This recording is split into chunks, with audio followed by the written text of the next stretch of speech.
حضرت بلال حبشی رضی اللہ تعالیٰ عنہ نے سارا گھر کا کام کاج خود سے سنبھال لیا تھا. ایک دن غائب ہو گئے حضرت بلال اذان دے کے, فجر کی اذان دے کے. ایک دن فجر کی اذان دے کے غائب نہیں ہونا چاہیے. کیا خیال ہے آپ کا؟ مؤذن کو اذان دے کے غائب, اسے مسجد میں پھر رہنا چاہیے. حضرت بلال حبشی رضی اللہ تعالیٰ عنہ اذان پڑھی, غائب ہو گئے. صحابہ ڈھونڈ رہے ہیں بلال کدھر ہے, اقامت پڑھے. حضور نے فرمایا ٹھہر جاؤ, بلال آئے گا تو اقامت پڑھے گا. بلال آئے گا تو جلدی نہ کیا کرو مسجد میں. اگر 2-4 منٹ کبھی دیر ہو جائے نا نماز میں تو جلدی کوئی بات نہیں, اللہ کے گھر ہی آئے ہو نا, جلدی نہ مچایا کرو. اللہ کا گھر ہے, رحمت والی جگہ ہے. حضور نے فرمایا بلال آئے گا تو اذان پڑھے گا. اب سب صحابہ خاموش ہیں کہ بلال جاتا نہیں, کام بھی اس کا کوئی ایسا نہیں. حضرت بلال دوڑے آئے, جلدی دوڑے آئے. رسول پاک صلی اللہ علیہ وسلم نے سوال ہی نہیں کیا کہ بلال تو کدھر سے آیا ہے. فرمایا آ گئے ہو؟ حضور آ گیا ہوں. پڑھو اقامت پڑھی, جماعت ہو گئی. اب صحابہ کرام علی مریدوان حیران ہے کہ حضور نے پوچھا ہی نہیں اور بلال آیا بھی دیر سے. حضرت جناب سیدنا صدیق اکبر, جناب مقداد, جناب سلمان فارسی, چند صحابہ نا حضرت بلال کو لے کے, کون ہے بلال تو کدھر تھا؟ راز کی کوئی بات ہے جو بتاتا نہیں, کدھر تھا؟ حضرت بلال رضی اللہ تعالیٰ عنہ کی آنکھوں میں آنسو آ گئے, رو پڑے. کہ بلال کوئی گہری بات ہے, بتا معاملہ کیا ہے, روتا کیوں ہے؟ حضرت بلال حبشی رضی اللہ تعالیٰ عنہ فرمانے لگے جب حضرت خدیجہ الکبریٰ گھر میں چکی پیستی تھی, تھک جاتی تھی نا, تو میں مدد کرایا کرتا تھا. کتنے دن بیت گئے, جب فجر کی اذان دینے کے لیے گزرتا ہوں تو حضرت فاطمہ الزہرا کے بچے روتے ہوتے ہیں. فرمایا میں نے حضرت فاطمہ کو گود میں کھلایا ہے. مجھے اپنے محبوب کی شہزادی سے بڑا پیار ہے. کئی دنوں سے حضور کی خدمت میں عرض کر رہا تھا یا رسول اللہ کو مہربانی فرمائیں. حضور نے رات پیغام بھیجا ہے سیدہ فاطمہ کو کہ بلال جب آئے تو پردہ کر کے اندر چلی جایا کر. حضرت بلال فرماتے ہیں اذان دے کے گیا تھا حضرت فاطمہ کے گھر. میں نے کہا محبوب کی بیٹی ذرا پردہ کر لے, تو بچوں کو دودھ پلا, میں تیری چکی پیس دیتا ہوں. حضرت بلال حبشی کی آنکھوں میں آنسو رو رو کے بتلاتے ہیں.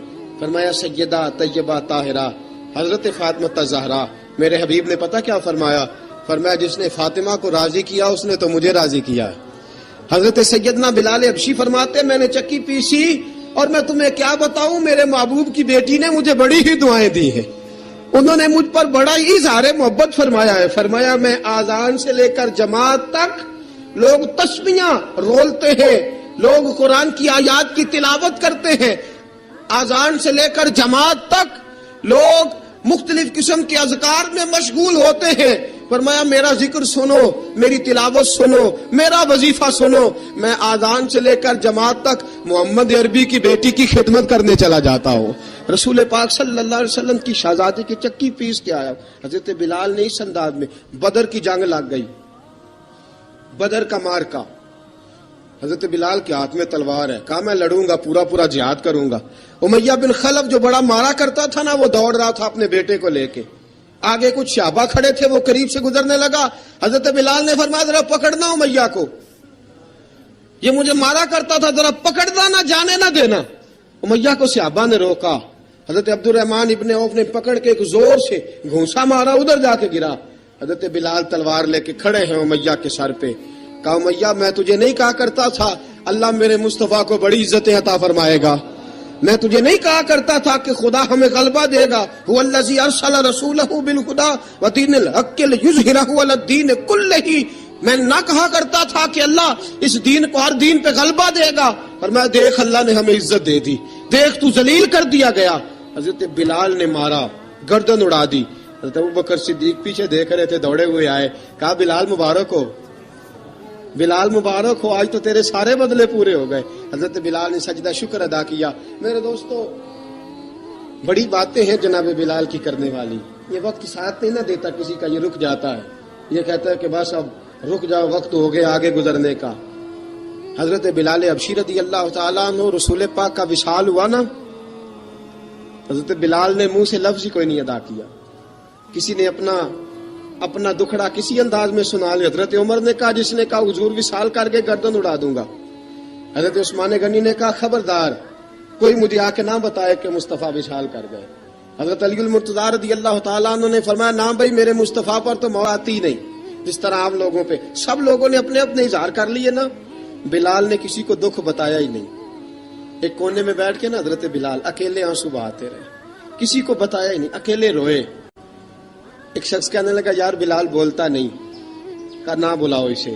عصر کی نماز کا وقت ہوا نا تو وہ بلال جو کعبے کی چھت پہ بغیر سیڑھیوں کے چڑھ گیا تھا، وہ بلال جو کعبے کی چھت پہ بغیر کسی سہارے کے چڑھ گیا تھا، اس بلال کو کہا کہ بلال چڑھ ذرا آذان پڑھ، مسجد کی چھت پہ چڑھ جا. حضرت بلال کئی بار چڑھے اور کئی بار گرے، کئی بار چڑھے اور کئی بار گرے. حضرت بلال حبشی رضی اللہ تعالیٰ نے آواز دی، کہا سلمان میری مدد کرنا، میری مدد کرنا، اب مجھ سے چڑھا نہیں جاتا، اب مجھ سے جایا نہیں جاتا. جناب سلمان فارسی نے بھی سوال نہیں پوچھا کہ بلال تو بیمار ہے، یہ نہیں پوچھا. حضرت بلال کو 2-4 صحابہ نے اٹھایا، چھت پہ پہنچایا. بلال نے اذان شروع کی. جب کہا نا اللہ اکبر اللہ اکبر، وہ آواز جس میں بڑا سوز ہوتا تھا، بڑی درد، بڑی بلندی ہوتی تھی، بڑا جوش خروش ہوتا تھا، آج وہ آواز دب گئی. جب بلال نے کہا نا اشہد ان لا الہ الا اللہ، حضرت بلال رضی اللہ تعالیٰ عنہ نے تھوڑی دیر روک کے سانس لیا. جب کہا نا اشہد ان محمد الرسول اللہ، جو سارے چپ کھڑے تھے نا ان میں سے ایک بابا رو پڑا جس کا نام ابو بکر صدیق تھا. جب حضرت ابو بکر صدیق کی آنکھ میں آنسو آیا تو حضرت بلال چھت کے اوپر زمین پہ گرے، زمین پہ گرے اور کہا ابو بکر یہ ڈیوٹی کسی اور کی لگا دے، یہ ڈیوٹی کسی اور کی لگا دے، اب میری روح اجازت نہیں دیتی، مصطفیٰ کریم کے بعد مجھ سے اذان نہیں پڑھی جائے گی.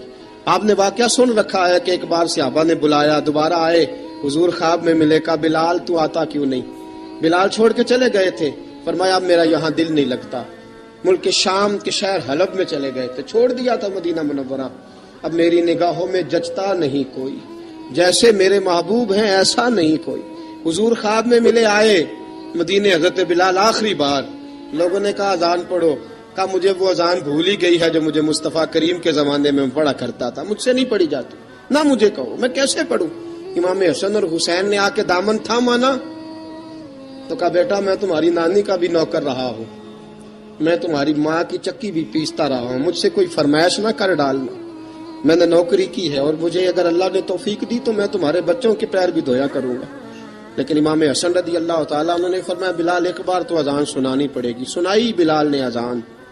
کوئی گھر مدینے میں ایسا نہیں تھا جہاں سے رونے کی آواز نہ آئی ہو. حضرت عمر فاروق رضی اللہ تعالیٰ عنہ اپنے زمانے میں شام گئے تو جناب بلال حبشی رضی اللہ تعالیٰ عنہ سے کہا کہ اذان پڑھو. حضرت بلال نے فرمایا میں پڑھ ہی نہیں سکتا. بڑی ہمت کے بعد اذان پڑھی اور جناب بلال نے کہا تم اگر روئے نہ تو میں اذان پڑھوں گا. رونا نہ، وعدہ لے لیا. حضرت عمر تو نہ روئے لیکن معاذ ابن جبل نے رونا شروع کر دیا. جب معاذ ابن جبل روئے تو پھر عمر بھی روئے، جب عمر روئے تو پھر بلال بھی روئے. وہ اذان اشہد ان لا الہ الا اللہ تک گئی. رسول پاک کے بعد پھر اذان اس سے آگے بڑھ نہ سکی. حضرت بلال کا وقت وصال آیا. حضرت ابو درداء کے داماد تھے جناب بلال حبشی.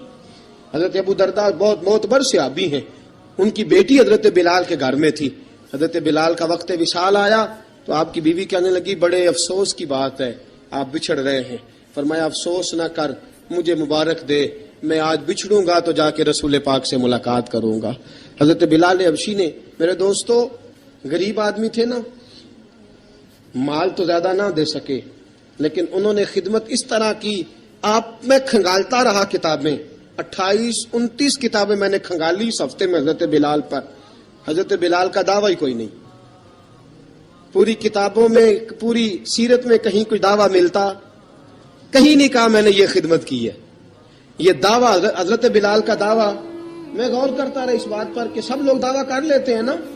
بعض صحابہ کے دعوے ملتے ہیں کہ ہم نے فلاں موقع پہ خدمت کی تھی، بلال بدر میں، بلال احد میں، بلال خندق میں، بلال فتح مکہ میں.